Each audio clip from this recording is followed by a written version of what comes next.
Pertemuan saya dan Pak Prabowo kan semangatnya persatuan nasional, ya.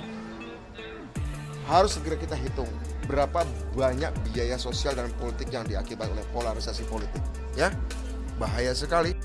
PDIP secara resmi telah memecat Budiman Sujatmiko sebagai kadernya. Hal ini sebagai buntut dukungannya terhadap Prabowo Subianto. Pemecatan Budiman Sujatmiko dibenarkan oleh Ketua DPP Bidang Kehormatan PDIP Komarudin Watubun. Sidang Komite Disiplin sudah mengeluarkan rekomendasi kepada DPP sejak hari Senin, kata Komarudin. Nama Budiman Sujatmiko terkenal sebagai aktivis pro-demokrasi di pertengahan tahun 1990-an. Ia cukup getol mengkritik rezim otoriter di masa Orde Baru. Pada April 1996, sejumlah intelektual muda dan aktivis mendeklarasikan Partai Rakyat Demokratik. Budiman Sujatmiko didapuk sebagai ketua. 3 bulan setelahnya, tepatnya pada 27 Juli 1996, terjadi kerusuhan akibat perebutan kantor DPP PDI di Jalan Diponegoro, Jakarta. Oleh pemerintah di bawah Presiden Soeharto, Budiman dituduh terlibat karena dianggap mendalangi mimbar bebas selama sebulan sebelum kerusuhan terjadi. Ia divonis bersalah dan dijatuhi hukuman selama 13 tahun penjara. Namun, Budiman hanya menjalani hukuman selama 3,5 tahun setelah diberi amnesti pembebasan oleh Presiden Abdurrahman Wahid atau Gus Dur pada 10 Desember 1999. Publik mengenal saya ketika saya dituduh mendalangi gerakan menentang Orde Baru dan divonis dengan hukuman 13 tahun penjara.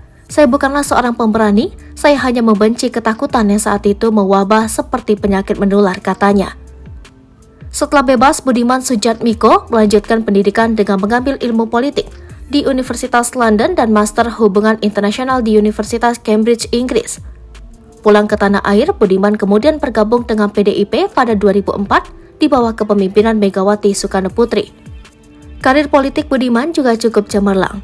Pada pemilu 2009, ia terpilih menjadi anggota DPR dari Dapil Jawa Tengah 8. Ia juga kembali terpilih sebagai legislator pada pemilu 2014. Dipercaya di Komisi 2 DPR yang membidangi pemerintahan dalam negeri, otonomi daerah, aparatur negara, dan agraria.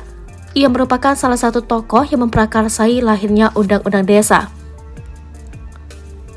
Selama ini yang terjadi hanyalah pembangunan di desa dan bukan pembangunan desa. Bila ini terus berlanjut, maka desa tetap akan menjadi anak tiri dalam pembangunan Indonesia, kata Budiman. Sebagai seorang kader PDIP, Budiman Sujatmiko juga terlibat dalam pemenangan Capres Joko Widodo di Pilpres 2014 dan Pilpres 2019. Budiman kerap menjadi juru bicara dalam acara debat dengan para pendukung Prabowo Subianto yang menjadi lawan Jokowi.